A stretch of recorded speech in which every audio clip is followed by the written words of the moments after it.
Islam menjadi nomor satu di dunia. Pesatnya Islam di China dan 10 etnis pemeluk Islam. Keadaan terkini umat Islam di Cina. Pada 2023, terhitung populasi Muslim di Cina adalah sekitar 28.127.500, sekitar 1,73% dari keseluruhan populasi Cina.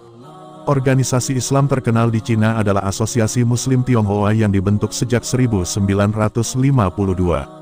Menurut ketua asosiasi Islam tersebut, Guo Chengzhen, pada 2010, terdapat sekitar 40.000 masjid telah dibangun di Cina. Jumlah masjid itu terus mengalami peningkatan dari tahun ke tahun. Selain itu, pemerintah Cina membebaskan umat Islam melakukan kegiatan keagamaan karena keberadaannya telah dilindungi undang-undang nasional yang sah. Pada Ramadan dan Hari Raya Idul Fitri juga, masjid-masjid di Cina selalu ramai oleh masyarakat Muslim. Untuk urusan makanan, umat Islam Cina tidak kesulitan mendapatkan makanan halal karena telah dibangun banyak restoran-restoran halal di penjuru Cina. Ada banyak teori hingga perbedaan pendapat di kalangan para sejarawan terkait masuknya Islam ke Nusantara. Namun, dalam buku berjudul Islam in China, Mengenal Islam di Negeri Leluhur, dijelaskan bahwa Islam masuk ke Nusantara sebenarnya melalui orang-orang Tiongkok pada abad ke-15 dan 16 Masehi, yang dipimpin oleh seorang Muslim dari suku Hui, Laksamana Cheng Ho tahun 1371 sampai tahun 1433. Setelah berlabuh di Nusantara, Cheng Ho bersama anak buahnya kemudian menikahi perempuan-perempuan Jawa. Mereka pun mewariskan berbagai tradisi campuran China Islam dan Jawa, yang pada saat itu masih kental dengan pengaruh agama Hindu dan Buddha. Setelah itu, baru kemudian Islam disebarkan secara luas oleh para wali songo, yang beberapa di antara mereka juga merupakan keturunan China. Sejarawan Prod Slamet Muljana bahkan menyebut bahwa Sunan Ampel sebenarnya nama asli Bong Sui Ho. Banyak bukti yang mengungkap tentang eratnya hubungan Islam Nusantara dengan Islam di China. Bahkan, Kiai Haji Abdurrahman Wahid Gus Dur, semasa hidupnya kerap menyatakan bahwa dirinya memiliki darah Tionghoa dari jalur Tan Kim Han. Dengan berbagai fakta sejarah tersebut, buku ini pun menganggap China sebagai leluhur. Karena itu, tidak selayaknya masyarakat Indonesia fobia terhadap etnis Tionghoa. Karena, sikap fobia tersebut sama halnya dengan mengingkari asal-muasal keberislaman masyarakat Nusantara. Buku yang ditulis Mi Shoujiang dan Yu Jia ini memuat tentang sejarah dan perkembangan Islam di China, pergolakan sejarah dan perkembangan Islam di China, serta pergolakan sejarah dan kondisi sosial masyarakat Muslim di China. Buku ini semakin menarik dibaca karena ditulis langsung oleh penulis asal China tersebut.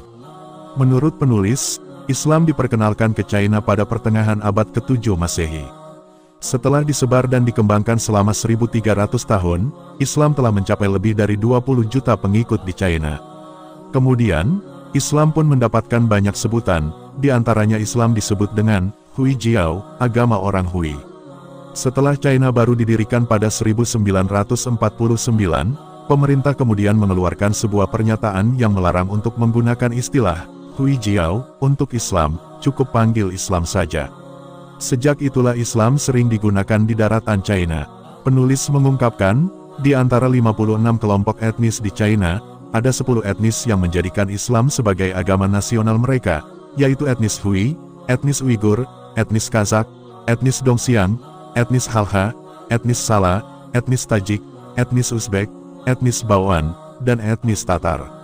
Ada juga sejumlah kecil Muslim di antara etnis Mongol, etnis Tibet, etnis Bais, dan juga etnis Dais. Hal menarik yang disebutkan Alessandra di sini adalah para cendekiawan dan misionaris dulu menganggap Islam sebagai ancaman di Tiongkok, sebagaimana banyak orang di Barat menganggap bahwa Islam mungkin menjadi agama nasional Tiongkok. Dengan demikian, kekhawatiran berkembang bahwa China akan menjadi negara Muslim terbesar di dunia. Adapun Suzhou, yang disebut Alessandra dalam artikelnya sebagai kota masjid yang terlupakan, kini menjadi kota kaya dengan populasi 12 juta, dan sangat dekat dengan Shanghai. Dan sisa-sisa monumen Islam di Suzhou terletak di luar tembok kota. Sekarang hanya memiliki satu masjid aktif, Masjid Taipinfang. Masjid tersebut dipugar pada 2018 dan menjadi satu-satunya tujuan umat Islam yang ingin sholat di sana.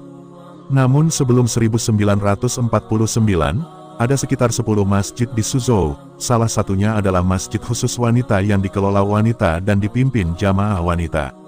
Sedangkan ada masjid lain bernama Tiankukian yang dibangun pada 1906 namun berubah menjadi masjid untuk kaum duafa.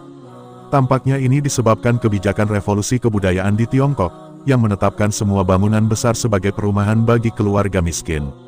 Adapun masjid tertua di Suzhou adalah Masjid Sijuan, yang dibangun pada abad ke-13 pada masa pemerintahan dinasti Yuan, dan konon yang membiayai pembangunannya adalah keluarga Said Ajil Samsudin Umar al-Bukhari, dan ini adalah gubernur provinsi pertama di provinsi Yunnan di Tiongkok.